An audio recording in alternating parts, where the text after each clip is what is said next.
to be leaving this home park on a 2-game winning streak, a couple of wins, and getting ready for conference play? No, it is. I mean, if there's any glimpse from where it felt like, last year we lost 8 at one time, and this year it felt even worse when we lost 5 at 5 of 6. Yeah, 5 of 6, and it felt worse doing that. And this year, just because a year later and expectations and what we see in ourselves and what we see for ourselves, and so to get these 2 wins here was big. Like I said, just for some momentum to get on that bus Monday morning and head to the tournament. Kind of would have made Earl Weaver proud with this one. I know, baby. Those 3, just sit around for the 3-run home run. That's what I used to call home. That's what I used to call 3. I just called them Earl Weavers. Of course, nobody knows except for people like Jack wouldn't know what that means. Nope. But he goes nope. But no, I mean, it definitely wasn't the WKU way where a 3-run home run, 2-run home run. But I tell you what, where we're going in the ballpark we're playing in, that's some of the stuff that you got to be able to do, or else you're not going to keep up with the other team.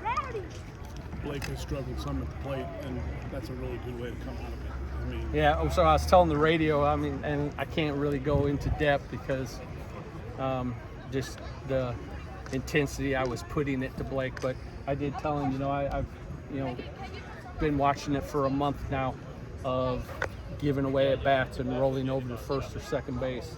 So, and then there was a few more short terms in there, and because I just know he was better than that. So I'm just, what I'm saying, telling you that is that, the competitiveness and what he can do and how dangerous he can be, that's in him.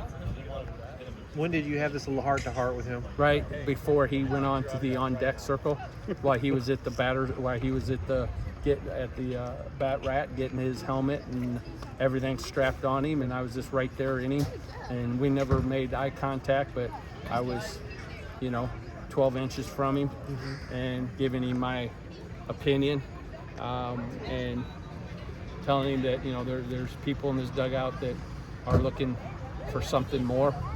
And he can do it. He can go the other way. He can drive it out of the yard. He can drive it over that scoreboard, but that's not what he's been doing. He's been rolling over. He's been giving away some at bats, and we're going to need him. That was part of the little. I don't know if it was a pump-up speech, but it was a real speech. But he's cool, and I'm cool with him. I just need. I would have been happy with a single right there, the other way. But it just happened to be that, because he can do that, he back spun it out of the yard. Inside out almost?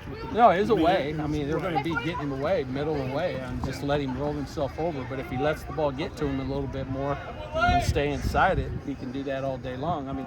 Early in the season when he's hitting 370 and, for the first 20 games or whatever, and he's hitting the ball all over the yard. Had to bring him up. Brought him off the bench yesterday. Some guys might get crawling a hole and pout about it. Obviously, he did not. And it ain't good to pout around me and draw attention. I wouldn't think yourself. that would be a way to go. But you're right, they could, but that's not a good thing to do around me. Lane gives you good 3 innings to start this game. Where does he factor in going into tournament play? What's your rotation looking like right now? My rotation right now is we need to take advantage of our entire staff.